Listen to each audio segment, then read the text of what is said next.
J'espère pas trop cher. Le fait de dire cher, c'est quand même un engagement pour nous tous. Hein, qui nous est cher, aujourd'hui. Et quand on dit chers amis, à quelle responsabilité ça nous engage? Chers frères et chères sœurs en humanité. Et quand je dis humanité, comment on se représente les uns et les autres cette humanité?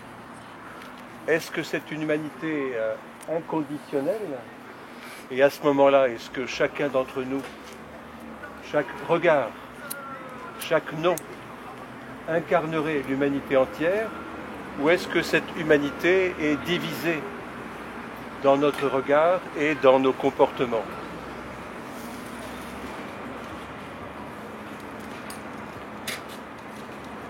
Qui sont les Juifs d'aujourd'hui, autrement dit?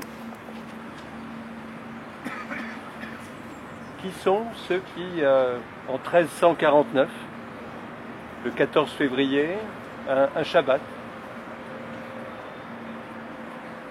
qui sont ceux qui, à l'époque, occupaient cette place de bouc émissaire, on pourrait dire, stigmatisés parce que juifs.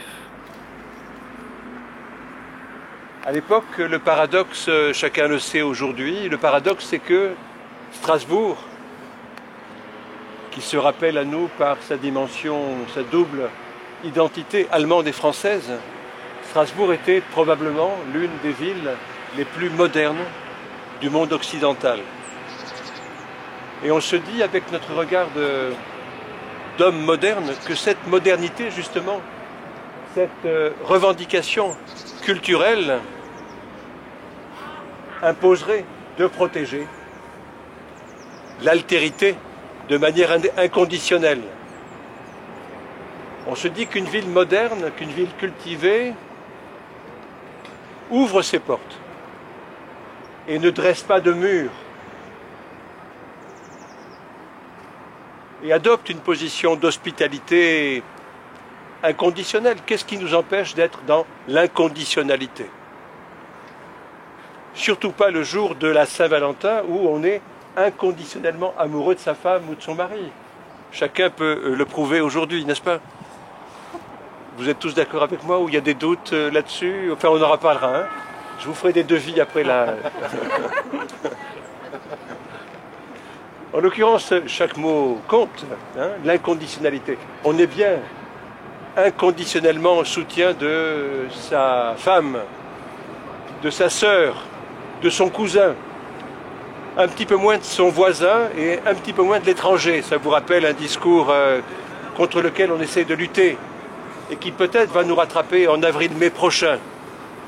Qu'est-ce qui fait que dans cette société aujourd'hui si cultivée, si libre, si indépendante, nous ayons aujourd'hui tellement de mal à adopter une position d'hospitalité inconditionnelle? Qu'est-ce qui fait que 40 000 Syriens, c'est de trop?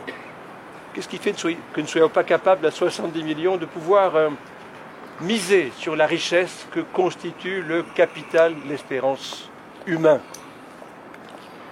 alors que les flux financiers semblent plus importants à gérer que les flux humains? On parle de flux humains. On parle aujourd'hui, je parle sous le contrôle de Peter Schwarber, le maire de l'époque, et de Nicole Dreyer, la représentante de Roland Ries à Strasbourg, de M. Lefebvre, qui représente M. Wolfhard, maire de Benfeld, et je parle sous votre contrôle à tous.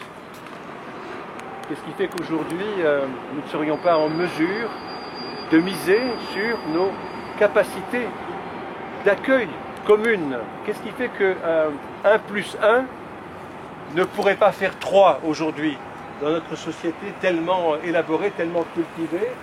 Et 1349, c'est l'époque où Strasbourg est une des villes qui a, parmi les premières, une constitution écrite et qui fonctionne sur un mode démocratique et qui est dirigée à l'époque par Peter Schwarber.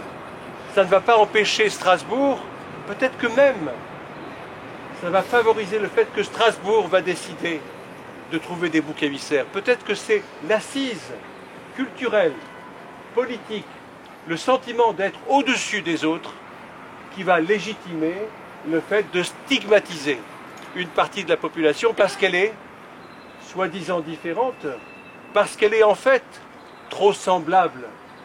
Il n'est pas impossible qu'on ait tué le juif à travers les siècles en Occident parce que c'était le miroir de l'Occident lui-même. Peut-être que c'est une partie de soi-même qu'on abat à ce moment-là.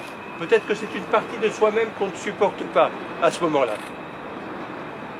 Le 14 février 1349, Strasbourg va réunir, alors est-ce qu'il s'agit de tous ces juifs? Est-ce qu'il s'agit de 500, de 1000, de 2000? Les positions divergent. Le plus important, c'est que probablement les juifs vont être réunis ici, future place de la République, pour être brûlés, pour faire payer le fait que la peste ravage la vallée du Rhône, la vallée du Rhône, la vallée du Rhin. La vallée du Rhin. La vallée du Rhône, hein, peut-être que c'est un lapsus séfarade.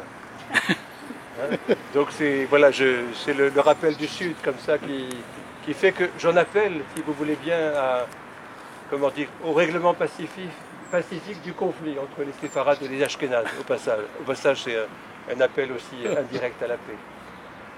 Strasbourg brûle tous ces juifs. 1349, vous nous direz, 1349, c'est la préhistoire. Vous nous direz, 1349, c'est une parenthèse tragique de l'histoire. Et je vous suggérerai que 1349, c'est une incarnation de la modernité. Sur quoi fondons-nous notre position éthique, sinon sur l'histoire d'un pays? Sur ces pages lumineuses, sur ces pages sombres probablement. Il est extrêmement important que Strasbourg, et Nicole nous y a aidés, reconnaissent ces pages lumineuses, reconnaissent aussi une partie de ces pages sombres. Ça a été la plaque à l'Institut d'anatomie en mémoire des 86 victimes du professeur Hirt. Ça a été en juillet 2015, cette rue Peter Schwarber devant l'école européenne à la Robertso. Et moi je suis très fier de savoir que les gosses... Et le quai? Et le quai Menachem Tafel en 2011, ce sont ces... vous me direz, les gens pensent que je suis psychiatre, en fait je suis dermatologue. Je m'occupe des plaques à Strasbourg. Et donc, vous me direz à quoi ça sert les plaques, à quoi ça sert le nom des rues. Ben peut-être qu'on va travailler aussi à revoir la rue René le Riche, qui ceint le CHU de Haute-Pierre et qui a été un de nos plus grands médecins du XXe siècle, mais aussi le premier président de l'ordre sous Vichy. Nous sommes soignés au CHU de Haute-Pierre sous l'égide de la mémoire de René le Riche. On travaille là-dessus et un numéro de Saison d'Alsace va paraître qui fera référence à ces combats. Et il s'agira à ce moment-là non pas de débaptiser la rue, mais peut-être de trouver un autre nom que le Riche, mais en rappelant que c'était la rue René le Riche, premier président de l'ordre sous Vichy. L'intérêt de cette réunion à laquelle nous sommes aujourd'hui denses et nombreux, l'intérêt c'est de trouver la modernité de cette histoire. C'est pas d'être dans l'adulation de l'histoire. À quoi nous servent les morts aujourd'hui, sinon à servir les vivants? Laissez les morts en paix et accomplissez leur espoir. Si Peter Schwarber était là, qu'est-ce qu'il ferait? À chacun de nous d'en décider, à chacun de nous de savoir quel est le juif d'aujourd'hui dont il s'agit de prendre le parti pour éviter qu'il soit stigmatisé au moment politiques cruciaux où on aura décidé à nouveau de désigner des boucs émissaires. Si Peter Schwarber était là, si moi je devais parler en son nom, ce serait pour les damnés de la mer.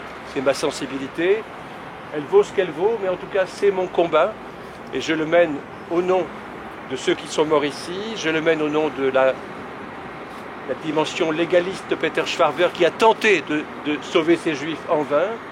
C'est au nom de ces damnés de la mer que, en ce qui me concerne, je me bats et que j'espère qu'à Strasbourg et à Benfeld, on se battra ensemble et un petit peu alentour. Mais en tout cas, le symbole de Schwarber est extraordinaire parce qu'il nous montre qu'il existe. Alors, est-ce que Schwarber était injuste avant l'heure?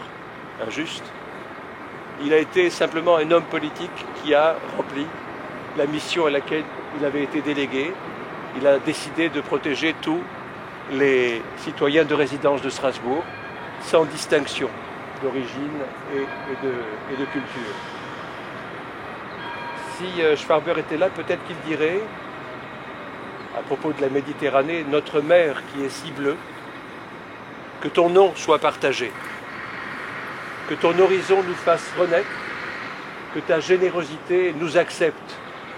Donne-nous chaque jour notre triton quotidien, non pas comme un cercueil, mais comme une trompette de la renommée. Pardonne-nous, comme nous pardonnerons un jour à nos bourreaux. Pardonne-nous nos deuils et nos défaites, mais délivre l'Europe de ses quotas et soigne-la de ses peurs et de ses carcans.